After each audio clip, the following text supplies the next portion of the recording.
Halo semuanya, kami dari kelompok 5 kelas teori akuntansi ACT 401 seksi B Unika Atmajaya. Perkenalkan, nama saya Diva Diamadita dan terdapat 6 teman saya lainnya yaitu Andini Fidelia Mulia, Desnaya Dorothea, Dimas Ishak, Ega Salsabila Husaini, Ignatius Denis Satyandanu, dan Monica Gabriela. Pada kesempatan kali ini, kelompok kami akan membahas terkait akuntansi untuk beberapa entitas. Terdapat 3 hal yang akan dibahas dalam video ini, yaitu yang pertama adalah akuntansi untuk entitas pertambangan, yang kedua adalah akuntansi untuk entitas manufaktur, dan yang ketiga adalah akuntansi untuk entitas perbankan. Saya akan memulai untuk membahas topik yang pertama, yaitu akuntansi untuk entitas pertambangan. Industri pertambangan memiliki beberapa sifat dan karakteristik. Yang pertama adalah eksplorasi bahan galian tambang umumnya bukan merupakan kegiatan yang mempunyai kepastian yang tinggi. Dapat dikatakan demikian karena meskipun telah dipersiapkan secara cermat dengan biaya yang besar, tidak ada jaminan bahwa kegiatan tersebut akan berakhir dengan penemuan cadangan bahan galian yang secara komersial layak untuk ditambang. Lalu selanjutnya, yang kedua adalah bahan galian bersifat deplesi dan tidak dapat diperbaharui, serta diperlukan pengelolaan yang benar-benar profesional. Hal ini dikarenakan mulai tahap eksplorasi sampai dengan tahap pengolahannya, dibutuhkan biaya investasi yang relatif sangat besar, padat modal, berjangka panjang, syarat resiko, dan membutuhkan teknologi yang tinggi. Kemudian yang ketiga adalah, pada umumnya operasi perusahaan pertambangan berlokasi di daerah terpencil dan kegiatannya menimbulkan kerusakan dan atau pencemaran lingkungan hidup. Oleh karena itu, setiap perusahaan pertambangan wajib memenuhi ketentuan perundangan yang berlaku mengenai lingkungan hidup, selain mempunyai konsep pasca penambangan yang jelas. Lalu yang terakhir adalah untuk dapat berusaha dalam industri pertambangan umum, terdapat peraturan pemerintah yang memberi wewenang kepada badan usaha atau perseorangan untuk melakukan usaha pertambangan umum. Hal ini dikarenakan pemerintah Indonesia tidak memberikan konsesi penambangan karena menurut peraturan perundangan yang berlaku, segala bahan galian yang berada dalam wilayah hukum Indonesia adalah kekayaan nasional bangsa Indonesia yang dikuasai dan dipergunakan oleh negara untuk sebesar-besarnya kemakmuran rakyat. Berikut ini adalah gambaran tahapan kegiatan operasi di industri pertambangan. Tahap yang pertama adalah tahap eksplorasi, tahap yang kedua adalah pengembangan dan konstruksi, tahap ketiga adalah produksi, dan tahap yang terakhir adalah pengelolaan lingkungan hidup. Tahap yang pertama, yaitu tahap eksplorasi, memiliki definisi sebagai tahap yang mencari, menemukan, dan mengevaluasi cadangan terbukti suatu wilayah atau area of interest dalam jangka waktu tertentu. Cadangan terbukti merupakan suatu taksiran cadangan bahan galian tambang umum dalam suatu area of interest yang secara teknis maupun ekonomis dapat dipertanggungjawabkan kemungkinannya untuk diproduksi di masa mendatang berdasarkan harga bahan galian tambang umum pada saat taksiran tersebut dibuat dan biaya penambangannya. Area of interest merupakan suatu satuan area geologis yang diduga mempunyai potensi diperolehnya suatu cadangan bahan galian tambang umum atau telah terbukti terdapat cadangan bahan galian tambang umum. Tahap eksplorasi terdiri dari 5 kegiatan.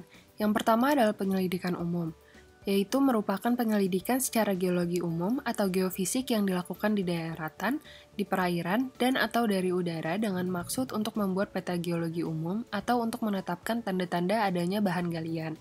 Lalu yang kedua adalah perizinan dan administrasi, yaitu merupakan kegiatan pengurusan izin untuk melakukan kegiatan eksplorasi di suatu daerah tertentu, antara lain meliputi pengurusan hak kuasa pertambangan, kontrak kerjasama, kontrak karya, dan pembebasan tanah, serta kegiatan administrasi eksplorasi. Kegiatan yang ketiga adalah geologi dan geofisika.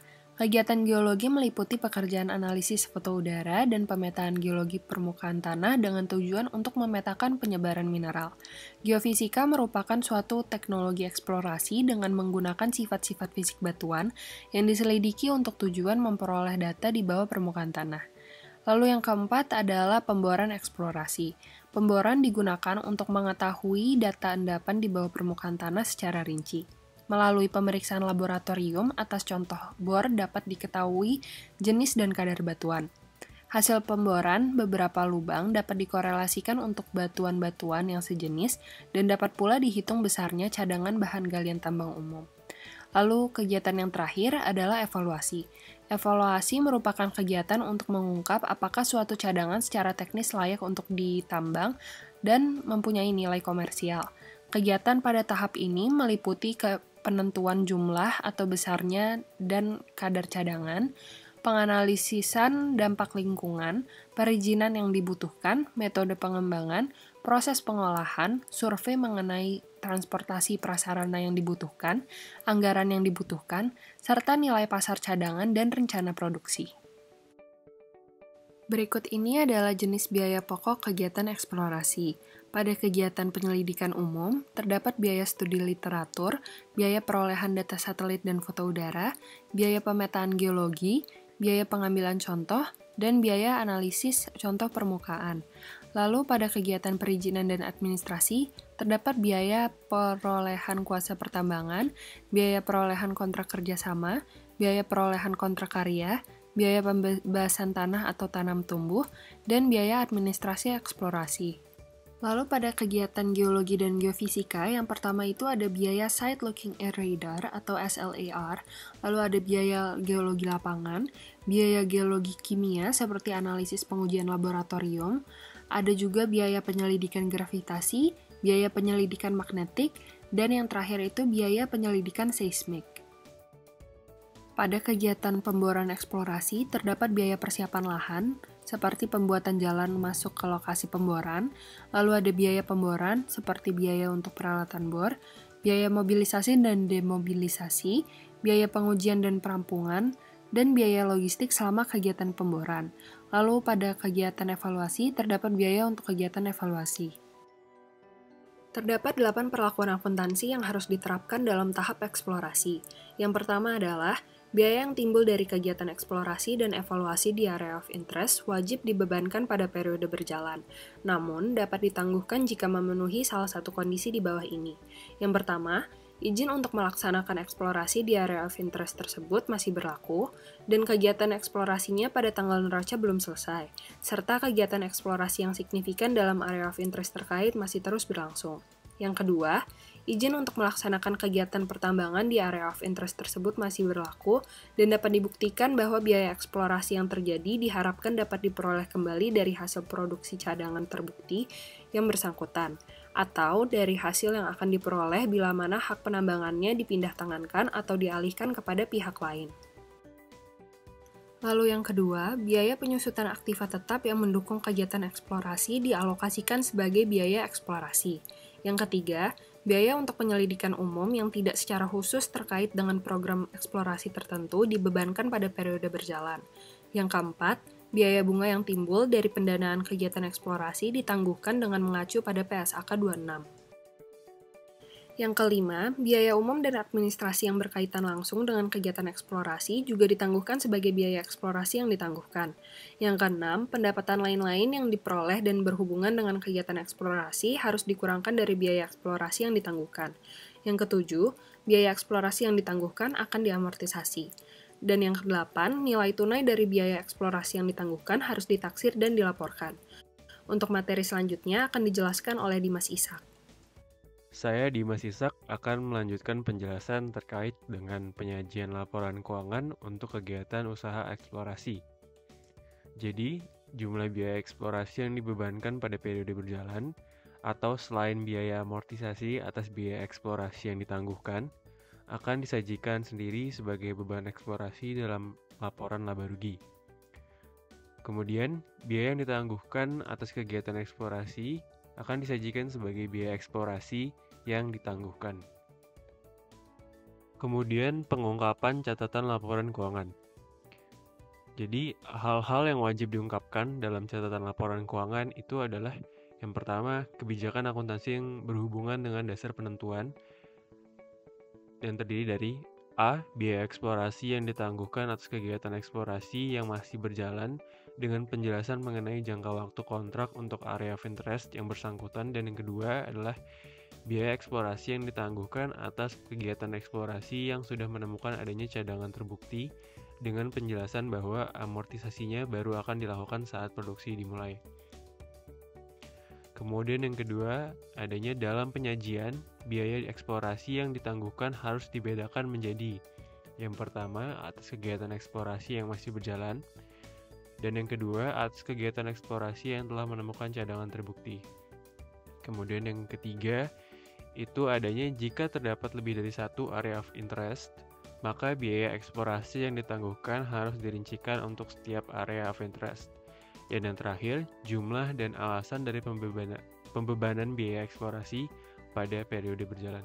Kemudian untuk kegiatan usaha pengembangan dan konstruksi. Definisi dari pengembangan sendiri adalah seluruh kegiatan yang mempersiapkan cadangan terbukti hingga siap diproduksi secara komersial. Kemudian, definisi dari konstruksi adalah pembangunan fasilitas dan prasarana untuk mendukung terlaksananya kegiatan produksi. Kegiatan yang ada di pengembangan dan konstruksi yang pertama itu adalah kegiatan administrasi. Itu merupakan kegiatan pengurusan perizinan dalam lingkup pertambangan umum guna mendukung dimulainya pelaksanaan kegiatan pengembangan dan konstruksi. Kemudian kegiatan yang kedua adalah kegiatan teknis. Itu merupakan kegiatan rancang bangun dan kegiatan fisik lapangan untuk memudahkan masuk ke tempat cadangan bahan tambang dalam rangka persiapan kegiatan produksi. Kemudian jenis-jenis biaya pengembangan dan konstruksi yang pokok, baik yang mempunyai hubungan langsung maupun tidak langsung dengan kegiatan pengembangan dan konstruksi adalah sebagai berikut. Yang pertama, biaya pengembangan itu contohnya adalah biaya administrasi, di mana contoh dari biaya administrasi itu adalah pengurusan perizinan dan kuasa pertambangan dan juga pembebasan tanah. Kemudian berikutnya adanya biaya pembersihan lahan, dan yang terakhir biaya pembukaan tambang. Kemudian untuk biaya konstruksi, contoh-contohnya itu adalah yang pertama biaya pembuatan prasarana, yang kedua biaya pembuatan atau pengadaan bangunan, dan yang terakhir adalah biaya pembuatan atau pengadaan mesin dan peralatan. Kemudian dalam hal perlakuan akuntansi, biaya-biaya dikelompokkan ke dalam 3 kelompok, yaitu biaya pengembangan yang pertama, yang kedua biaya konstruksi, dan yang ketiga biaya bunga. Untuk biaya pengembangan merupakan biaya yang ditangguhkan, biaya yang terjadi atas kegiatan pengembangan area of interest, kemudian biaya penyusutan aktiva tetap yang digunakan dalam melaksanakan kegiatan pengembangan. Kemudian biaya umum dan administrasi yang tidak berkaitan langsung dengan kegiatan pengembangan dikategorikan sebagai beban periode berjalan. Kemudian biaya amortisasi atau akumulasi biaya pengembangan yang ditangguhkan yang ditambah dengan akumulasi biaya eksplorasi yang ditangguhkan atas area of interest yang sama akan dikategorikan sebagai biaya produksi. Kemudian, perhitungan amortisasi adalah berdasarkan metode unit produksi, namun juga dapat berdasarkan taksiran umum ekonomis area of interest jika dianggap dapat memberikan informasi keuangan yang lebih tepat. Dan kemudian juga jika produksi di suatu area of interest terjadi penundaan setelah kegiatan pengembangan selesai, maka jumlah akumulasi biaya pengembangan dan biaya eksplorasi yang ditangguhkan harus dievaluasi kembali pada setiap akhir periode akuntansi selama masa penundaan. Kemudian untuk biaya yang kedua adalah biaya konstruksi, yaitu seluruh biaya atas pekerjaan konstruksi dan prasarana dikapitalisasi sebagai aktiva tetap dan disusutkan berdasarkan umur ekonomis aktiva yang bersangkutan. Penyusutan dan pembebanan biaya penyusutan, yaitu yang pertama aktiva tetap yang digunakan langsung dalam proses produksi, dihitung sejak proses produksi komersial dimulai dan dibebankan sebagai biaya produksi. Dan yang kedua, itu aktiva tetap yang tidak digunakan langsung dalam proses produksi, dihitung sejak pekerjaan konstruksi aktiva tetap bersangkutan telah selesai dan dibebankan sebagai beban usaha periode berjalan. Kemudian biaya yang ketiga atau biaya yang terakhir adalah biaya bunga. Biaya bunga yang timbul karena pendanaan untuk kegiatan pengembangan dan konstruksi akan ditangguhkan atau dikapitalisasi. Hal ini mengacu pada PSAK 26.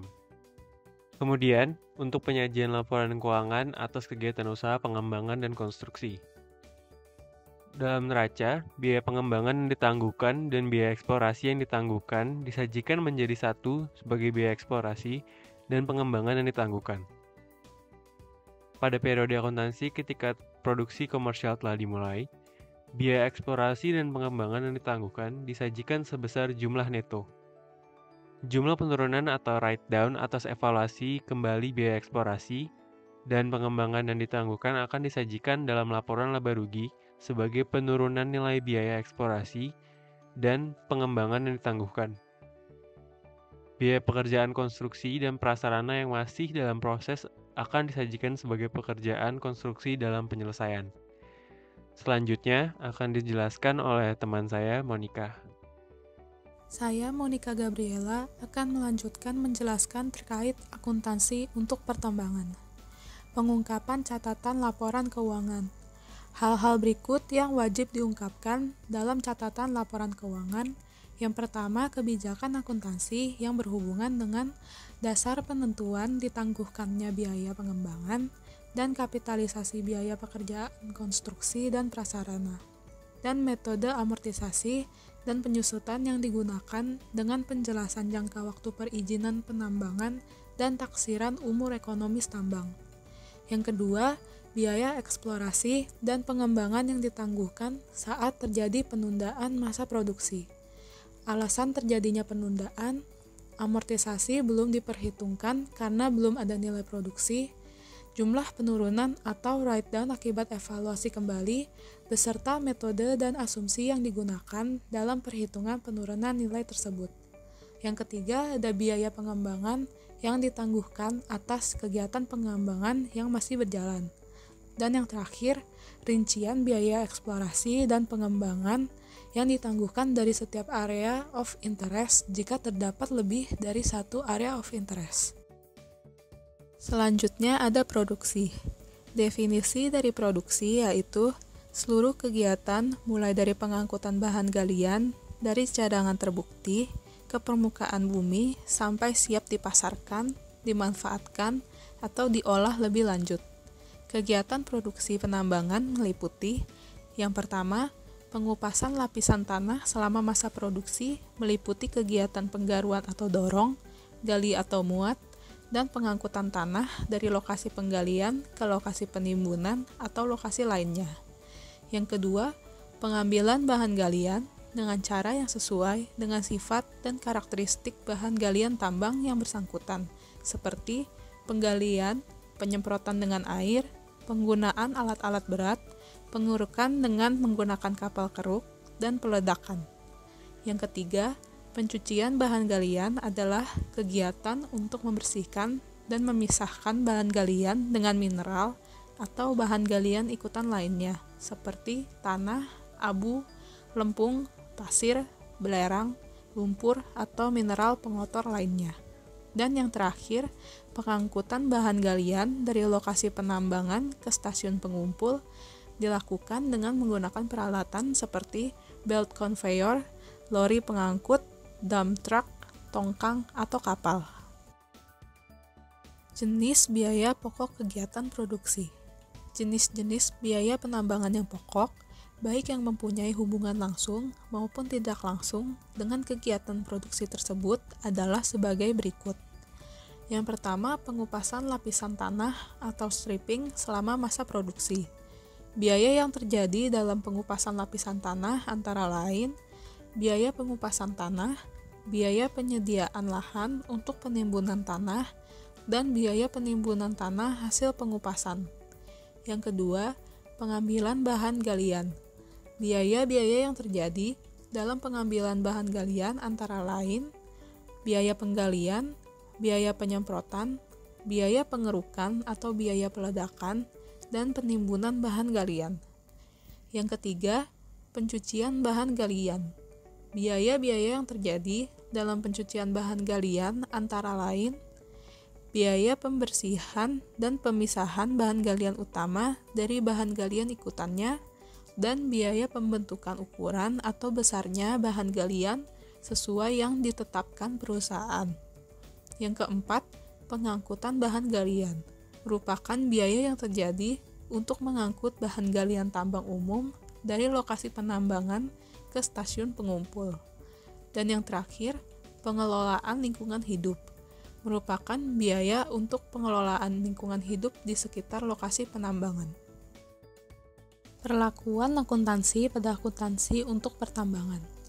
Yang pertama, seluruh biaya yang timbul dari proses produksi dicatat sebagai barang dalam proses produksi. Yang kedua, beban pokok produksi meliputi biaya produksi dengan memperhitungkan saldo awal dan akhir dari barang dalam proses produksi. Yang ketiga, beban pokok persediaan per unit dihitung dengan menggunakan metode weighted average atau FIFO. Yang keempat, persediaan meliputi persediaan dalam proses produksi, barang jadi, dan persediaan bahan penunjang. Yang kelima, biaya pengupasan tanah penutup dibedakan antara pengupasan tanah awal untuk membuka tambang, yaitu pengupasan tanah yang dilakukan sebelum produksi dimulai, dan pengupasan tanah lanjutan yang dilakukan selama masa produksi. Biaya pengupasan tanah awal merupakan bagian dari biaya pengembangan yang ditangguhkan, sedangkan biaya pengupasan tanah lanjutan dibebankan sebagai biaya produksi.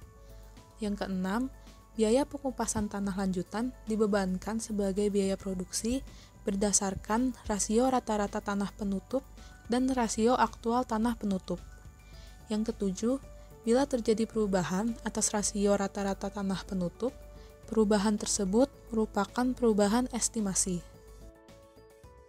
Yang kedelapan, sebagai dasar untuk menghitung amortisasi biaya eksplorasi dan pengembangan yang ditangguhkan, harus dilakukan evaluasi berkala selama masa produksi untuk taksiran cadangan terbukti yang dapat diproduksi dan biaya pengembangan lanjutannya. Dan yang terakhir, harus dilakukan evaluasi kelayakan saldo biaya eksplorasi dan pengembangan yang ditangguhkan pada setiap akhir periode akuntansi dengan cara membandingkannya dengan present value dari taksiran produksi yang akan dilakukan selama sisa umur tambang. Penyajian laporan keuangan pada akuntansi untuk pertambangan. Saldo persediaan pada neraca disajikan sebesar harga yang terendah antara harga perolehan dan harga pasar, yaitu taksiran harga jual pada tanggal neraca dikurang taksiran beban yang akan terjadi dalam transaksi penjualan. Jumlah penurunan atau write-down atas evaluasi kembali biaya eksplorasi dan pengembangan yang ditangguhkan akan disajikan dalam laporan laba rugi sebagai penurunan nilai biaya eksplorasi dan pengembangan yang ditangguhkan. Pengungkapan catatan laporan keuangan. Hal-hal berikut yang wajib diungkapkan dalam catatan atas laporan keuangan. Yang pertama, kebijakan akuntansi sehubungan dengan metode penentuan beban pokok persediaan dan dasar penilaiannya, metode pembebanan biaya pengupasan tanah, dan metode perhitungan rasio rata-rata tanah penutup. Yang kedua, biaya eksplorasi dan pengembangan yang ditangguhkan saat terjadi penundaan masa produksi. Alasan terjadinya penundaan, amortisasi belum diperhitungkan karena belum ada nilai produksi, dan jumlah penurunan atau write-down akibat evaluasi kembali, beserta metode dan asumsi yang digunakan dalam perhitungan penurunan nilai tersebut.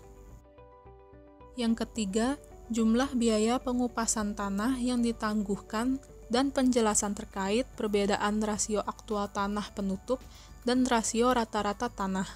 Dan yang terakhir, perubahan atas rasio rata-rata tanah tertutup bila ada. Selanjutnya akan dijelaskan oleh teman saya, Ega. Saya, Ega Salsabila Kusaini, akan melanjutkan penjelasan mengenai pengelolaan lingkungan hidup. Jadi, pengelolaan lingkungan hidup adalah upaya untuk mengurangi dan mengendalikan dampak negatif kegiatan usaha penambangan dengan cara pemanfaatan, penataan, pemeliharaan, pengawasan, pengendalian, dan pengembangan lingkungan hidup. Sebagai usaha untuk mengurangi dan mengendalikan dampak negatif kegiatan usaha penambangan, maka perlu dilakukan pengelolaan lingkungan hidup atau PLH yang meliputi upaya terpadu dalam pemanfaatan, penataan, pemeliharaan, pengawasan, pengendalian, dan pengembangan lingkungan hidup. Berikut uraian kegiatan pengelolaan lingkungan hidup meliputi tetapi tidak terbatas pada 1. Penyusunan dokumen analisis mengenai dampak lingkungan atau AMDAL.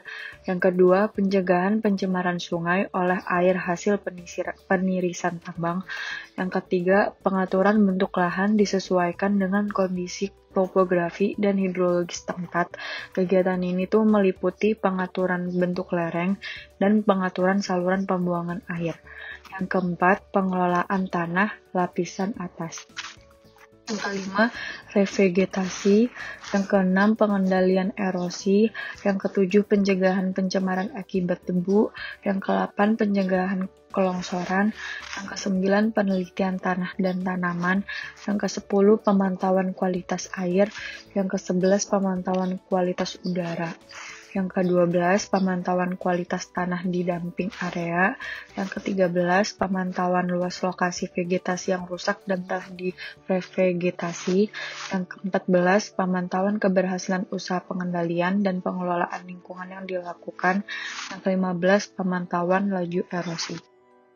Jenis biaya pokok kegiatan pengelolaan lingkungan hidup meliputi tetapi tidak terbatas pada kegiatan-kegiatan tersebut di atas. Pada dasarnya, biaya ini merupakan biaya pengadaan prasarana PLH, kemudian biaya yang timbul atas usaha mengurangi dan mengendalikan dampak negatif kegiatan pertambangan, dan biaya rutin lainnya. Perlakuan akuntansi untuk kegiatan pengelolaan lingkungan hidup.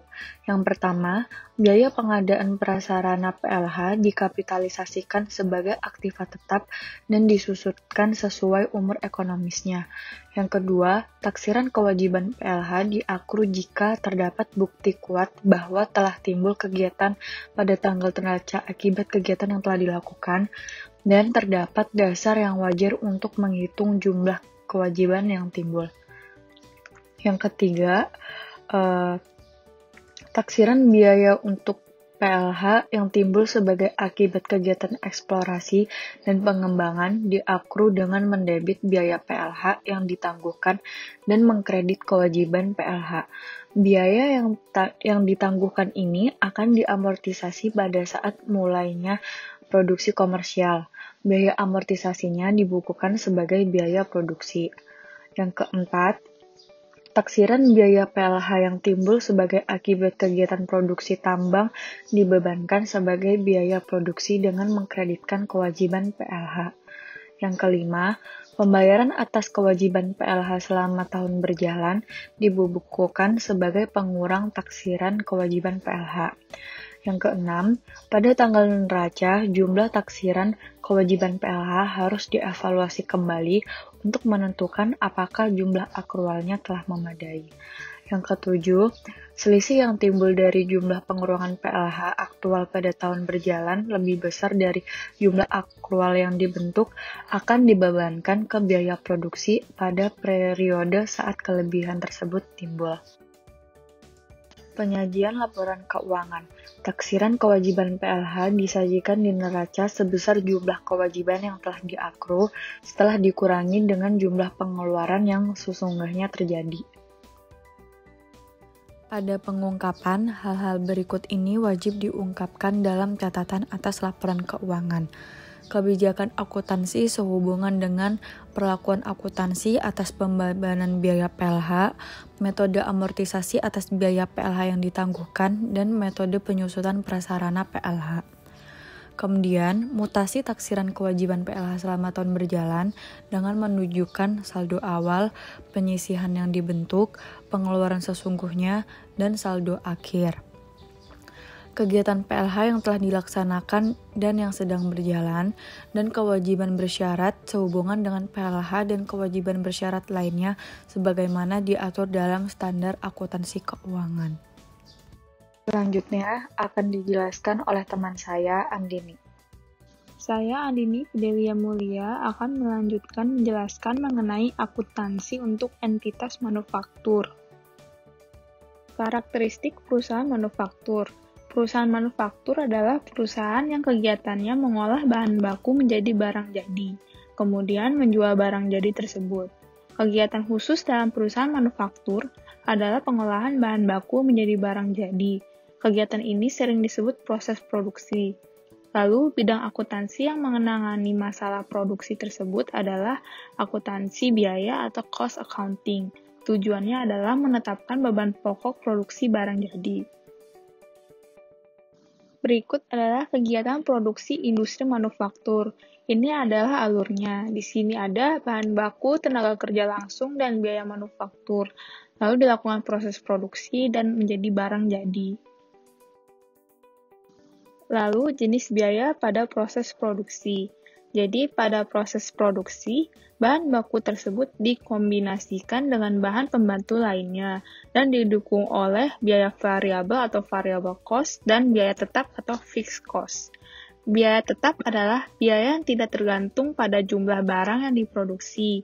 Misalnya, biaya sewa, gaji pegawai tetap, dan pengeluaran biaya bulanan yang jumlahnya sama. Lalu, sedangkan biaya variabel adalah biaya yang jumlahnya tergantung pada kuantitas barang jadi yang diproduksi. Biaya variabel akan meningkat jika barang yang diproduksi juga naik. Misalnya, biaya bahan baku dan tenaga kerja langsung. Persediaan atau inventory. Jadi, dalam perusahaan manufaktur biasanya terdiri dari 3 macam, yaitu persediaan bahan baku atau raw materials inventory, kedua, persediaan barang dalam proses atau work in process inventory, dan yang ketiga adalah persediaan barang jadi atau finished goods inventory. Persediaan bahan baku melaporkan harga pokok bahan baku yang ada pada tanggal neraca. Bahan baku adalah barang-barang yang digunakan dalam proses produksi. Persediaan dalam proses terdiri dari biaya bahan baku dan biaya-biaya manufaktur lain yang telah terjadi untuk memproduksi barang yang belum selesai. Untuk menyelesaikannya, masih diperlukan tambahan biaya. Persediaan barang jadi terdiri dari total biaya pabrik untuk barang-barang yang telah selesai diproduksi, tetapi belum dijual. Sebuah perusahaan manufaktur dengan demikian harus menyediakan 3 perkiraan untuk persediaan. Selanjutnya, biaya manufaktur atau manufacturing cost.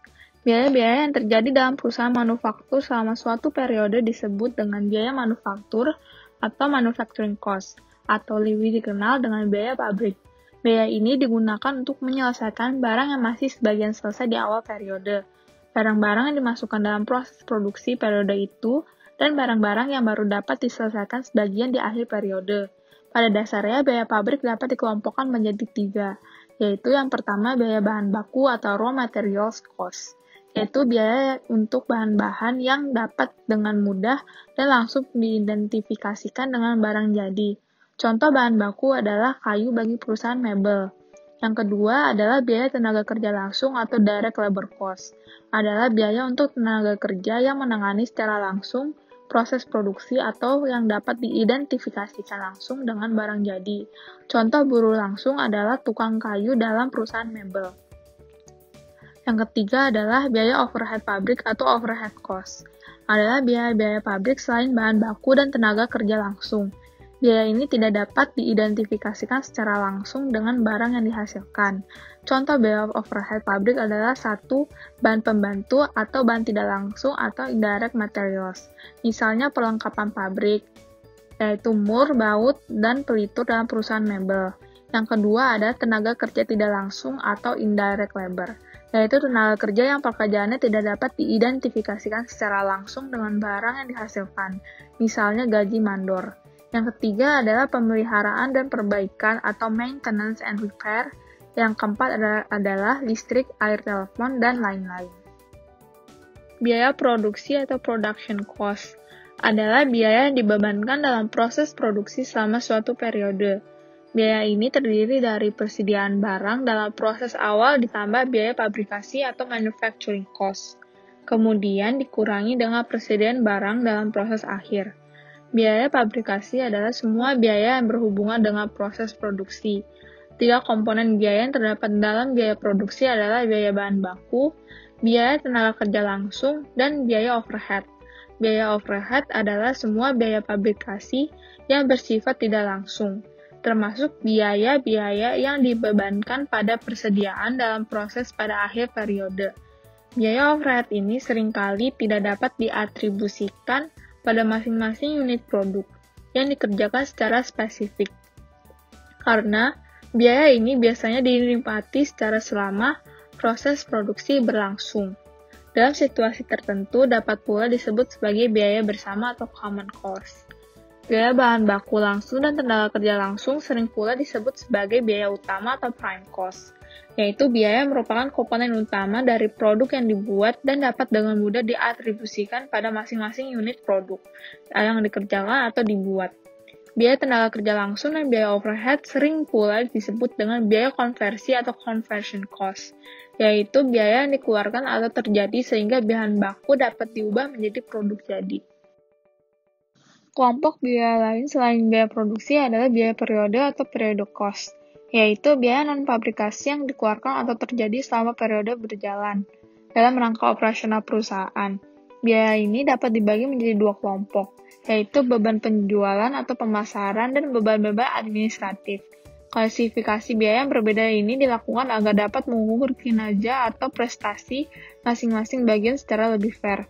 Kata lainnya adalah alokasi yang tepat akan dapat meningkatkan pertanggungjawaban masing-masing bagian, sehingga sebuah beban bisa jadi teralokasikan ke dalam pos-pos yang berbeda walaupun jenisnya sama. Beban depresiasi komputer misalnya, bisa jadi merupakan kelompok biaya overhead, jika komputer tersebut berada di atau dipergunakan untuk kegiatan oleh departemen produksi. Mungkin juga merupakan beban pemasaran atau penjualan jika komputer tersebut dimanfaatkan oleh bagian tersebut. Atau boleh jadi pula, beban depresiasi komputer tersebut merupakan kelompok beban administratif jika komputernya digunakan oleh bagian kantor atau administrasi. Beban pokok produksi. Beban pokok produksi atau cost of goods manufacture adalah biaya barang yang telah diselesaikan selama suatu periode. Harga pokok ini terdiri dari biaya pabrik ditambah persediaan dalam proses awal periode dikurangi persediaan dalam proses akhir periode. Beban pokok produksi selama suatu periode dilaporkan dalam laporan harga produksi atau cost of goods manufacture statement. Laporan ini merupakan bagian dari beban pokok penjualan atau cost of goods sold. Akuntansi perusahaan manufaktur. Jadi, pada siklus akuntansi meliputi tahap pencatatan dan tahap pengikhtisaran, yang terdiri dari pada tahap pencatatan ada pembuatan atau penerimaan bukti transaksi, pencatatan dalam jurnal, dan pemindah bukuan atau posting ke buku besar. Pada tahap pengikhtisaran ada pembuatan neraca saldo, pembuatan neraca lajur dan jurnal penyesuaian, penyusunan laporan keuangan, pembuatan jurnal penutup, pembuatan neraca saldo penutup, dan pembuatan jurnal balik. Metode pencatatan persediaan. Di sini ada dua metode. Yang pertama ada periodikal, yaitu metode di mana mutasi jumlah barang tidak dicatat, baik pada saat pembelian atau saat digunakan untuk produksi. Yang kedua adalah perpetual. Metode pencatatan persediaan perpetual adalah metode pencatatan persediaan di mana mutasi jumlah barang selalu dicatat, baik jumlah barang saat pembelian maupun saat digunakan untuk proses produksi. Di sini ada 3 sistem akuntansi perusahaan manufaktur untuk membukukan dan melaporkan persediaan dan proses pembuatan. 1 adalah sistem periodik, 2 sistem job order cost atau biaya pesanan yang menggunakan metode perpetual, dan yang ketiga adalah sistem proses cost atau biaya proses yang juga menggunakan metode perpetual. Dalam sistem periodik, harga perolehan persediaan ditentukan oleh suatu daftar terinci barang persediaan yang masih ada pada saat penutupan periode akuntansi. Kalau suatu persediaan hanya dapat ditentukan dengan melakukan perhitungan secara fisik dalam suatu jangka waktu tertentu, sistem tersebut dikenal sebagai sistem periodik. Selanjutnya akan dijelaskan oleh teman saya, Desnaya. Saya Desnaya Dorothea akan melanjutkan menjelaskan terkait dengan jurnal pencatatan periodik. Yang pertama itu ada pembelian bahan baku. Terdapat akun pembelian di bagian debit dan akun utang usaha atau kas di bagian kredit. Lalu penjualan barang jadi. Terdapat akun piutang usaha di bagian debit dan penjualan di bagian kredit. Selanjutnya adalah untuk pemakaian bahan baku. Untuk pemakaian bahan baku tidak ada jurnalnya. Selanjutnya untuk mencatat proses penyesuaian di akhir periode. Yang pertama yaitu ada persediaan bahan baku akhir di bagian debit dan ikhtisar bahan baku di bagian kredit. Lalu ada persediaan barang dalam proses akhir di bagian debit dan ikhtisar barang dalam proses di bagian kredit. Lalu ada persediaan barang jadi akhir di bagian debit dan ikhtisar barang jadi akhir di bagian kredit. Selanjutnya adalah jurnal pembalik pada awal periode. Yang pertama itu ada ikhtisar bahan baku di bagian debit dan persediaan bahan baku awal di bagian kredit. Lalu ada ikhtisar barang dalam proses di bagian debit dan persediaan barang dalam proses awal di bagian kredit. Lalu ada ikhtisar barang jadi awal di bagian debit dan persediaan barang jadi awal di bagian kredit. Selanjutnya adalah jurnal pencatatan perpetual. Yang pertama itu jurnal untuk pembelian bahan baku dan bahan pembantu. Terdapat persediaan bahan baku di bagian debit, lalu persediaan bahan pembantu di bagian debit, dan utang dagang atau kas di bagian kredit. Lalu ada jurnal pemakaian bahan baku dan bahan pembantu.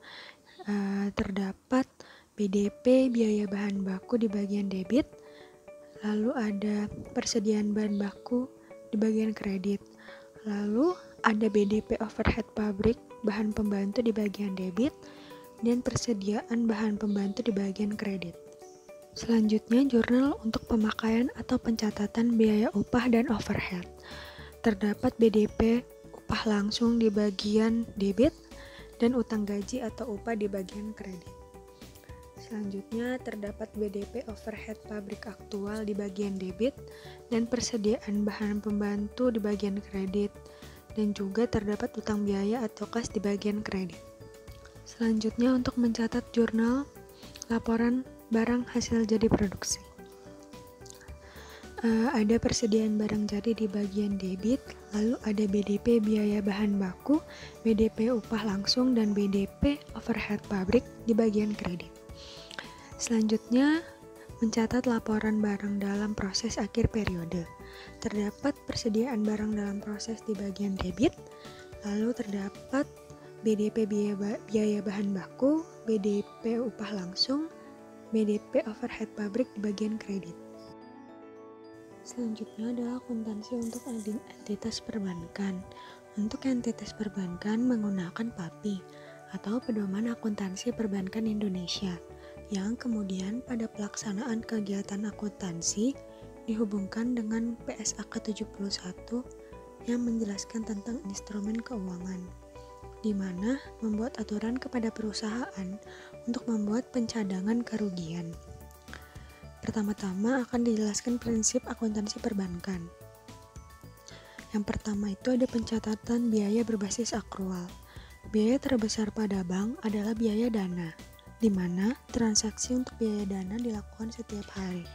Selain itu, biaya lainnya adalah biaya prepaid expense dan deferred change, di mana biaya tersebut merupakan biaya operasional yang selalu meningkat setiap waktu, sehingga memerlukan pencatatan berbasis akrual. Yang kedua adalah pencatatan berbasis cash. Pendapatan perbankan mayoritas berasal dari kredit nasabah. Karena di Indonesia praktek perkreditan seringkali mengalami hambatan atau kemacetan, maka pencatatan yang digunakan adalah dengan berbasis cash untuk meminimalkan resiko yang ada. Sehingga saat bank belum menerima secara tunai, mereka akan mencatatnya sebagai tagihan, bukan pendapatan. Selanjutnya adalah jenis biaya. Biaya pada entitas perbankan dibagi menjadi dua, yaitu biaya operasional, di mana biaya operasional adalah biaya yang dikeluarkan yang berkaitan dengan kegiatan utama bank. Lalu yang kedua ada biaya non-operasional, yaitu biaya yang dikeluarkan yang tidak berkaitan dengan kegiatan utama bank. Contohnya adalah kerugian dari penjualan aktiva tetap. Biaya operasional terdiri dari biaya bunga, biaya valuta asing, dan biaya overhead. Lalu untuk biaya non-operasional terdiri dari pos luar biasa, koreksi masa lalu, dan pajak penghasilan. Selanjutnya akan dijelaskan oleh teman saya, Ignatius Denis. Saya, Ignatius Denis Satyandanu, akan melanjutkan presentasi ini dengan menjelaskan manfaat akuntansi perbankan. Akuntansi perbankan bermanfaat untuk: pertama, menyajikan informasi keuangan; kedua, sebagai data untuk membuat keputusan; yang ketiga, sebagai alat pengendali keuangan; yang keempat, mempermudah proses evaluasi moneter; yang kelima, menyediakan titik tumpu alokasi keuangan; dan yang terakhir, mencegah bank dari pailit. Selanjutnya adalah sistem akuntansi perbankan. Sasaran sistem akuntansi perbankan yang diantaranya adalah: pertama, sebagai sistem akuntansi manajemen; yang kedua, sebagai sistem costing; yang ketiga, sebagai sistem pengawasan; dan yang keempat, sebagai sistem laporan kepada penguasa moneter. Materi selanjutnya yang akan saya bahas adalah sistem pencatatan perbankan. Secara garis besar, sistem pencatatan perbankan terdiri dari harta bank atau aktiva atau kekayaan sama dengan hutang bank plus modal. Di dalam harta bank atau aktiva atau kekayaan meliputi penempatan dana, penyaluran dana dalam kredit, penanaman dana dalam aktiva tetap, dan penanaman lain. Hutang bank meliputi dana dalam masyarakat, dana pinjaman, dan dana lainnya. Modal terdiri dari modal disetor, laba ditahan, laba atau rugi tahun berjalan. Selanjutnya adalah komponen laporan entitas perbankan. Laporan entitas perbankan terdiri dari: pertama, neraca; yang kedua, laporan laba rugi; yang ketiga, rekening administrasi. Saya akan menjelaskan tentang komponen laporan entitas perbankan yang pertama, yaitu neraca. Ini adalah contoh komponen neraca. Neraca terdiri dari dua bagian, yaitu aktiva dan pasiva. Di dalam aktiva terdapat akun kas, Bank Indonesia, penempatan pada bank lain, giro, deposito berjangka penyertaan, call money, surat berharga, pinjaman yang diberikan, dan aktiva tetap dan inventaris rekening antar kantor. Aktiva tersebut yang sudah saya sebutkan dijumlahkan menjadi total aktiva. Kemudian adalah komponen kedua, yaitu pasiva. Dalam pasiva terdapat rekening giro, deposit, tabungan, surat berharga, bunga yang masih harus dibayar, pinjaman yang diterima, kewajiban lain, modal disetor, laba ditahan. Sama seperti komponen aktiva, beberapa akun yang telah saya sebutkan dijumlahkan menjadi total pasiva. Selanjutnya adalah contoh komponen laporan entitas perbankan yang kedua, yaitu laporan laba rugi. Laporan laba rugi ini terdiri dari: pertama, pendapatan. Pendapatan terdiri dari pendapatan operasional dan pendapatan non-operasional. Pendapatan non-operasional ini meliputi hasil bunga, provisi dan komisi, dan pendapatan lain. Pada bagian kedua yaitu biaya. Biaya terdiri dari biaya operasional, biaya bunga, biaya tenaga kerja, biaya penyusutan, dan biaya non-operasional. Selisih dari pendapatan dan biaya dimasukkan ke dalam laba rugi sebelum pajak, yang kemudian ditambahkan juga dengan sisa laba atau rugi tahun lalu. Berikutnya adalah contoh komponen laporan entitas perbankan yang ketiga, yaitu rekening administrasi. Di dalam rekening administrasi, terdapat 6 bagian, yaitu pertama, fasilitas kredit Bank Indonesia yang belum dipergunakan. Yang kedua, fasilitas kredit dari responden luar negeri yang belum dipergunakan. Yang ketiga, pendapatan bunga dalam penyelesaian. Yang keempat, fasilitas kredit nasabah yang belum dipergunakan. Yang kelima, jaminan yang diberikan terdiri dari bank garansi. Yang kedua, letter of credit yang masih berjalan. Dan yang ketiga, jaminan lain. Bagian keenam adalah lain-lain yang bersifat administrasi. Berikut adalah contoh jurnal pada transaksi-transaksi yang terdapat pada perbankan. Transaksi pertama adalah setoran tunai sebesar Rp1.000.000 pada rekening tabungan.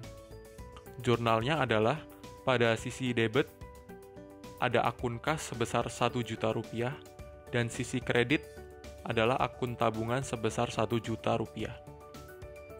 Transaksi kedua adalah penarikan tunai untuk rekening tabungan sebesar Rp500.000. Jurnalnya adalah pada sisi debit akun tabungan sebesar 500.000 dan sisi kredit adalah akun kas sebesar 500.000. Transaksi ketiga adalah setoran clearing sebesar 2 juta rupiah pada rekening giro. Jurnalnya adalah pada sisi debit, yaitu akun Bank Indonesia dalam kurung setoran clearing sebesar 2 juta rupiah, dan sisi kredit adalah akun tabungan sebesar 2 juta rupiah. Transaksi keempat yaitu pemindahan dana dari giro ke deposito sebesar 1 juta rupiah. Jurnalnya adalah pada sisi debit terdapat akun giro sebesar 1 juta rupiah dan sisi kredit adalah akun deposito sebesar 1 juta rupiah. Selanjutnya, saya akan menjelaskan tentang proses akuntansi dalam bank. Proses pertama adalah transaksi hari bersangkutan. Proses kedua, laporan keuangan hari bersangkutan. Proses ketiga yaitu pengambilan keputusan, dan tahap keempat adalah transaksi hari berikut. Sekian presentasi yang dapat kami sampaikan mengenai akuntansi untuk entitas pertambangan, akuntansi untuk entitas manufaktur, dan akuntansi untuk entitas perbankan. Terima kasih.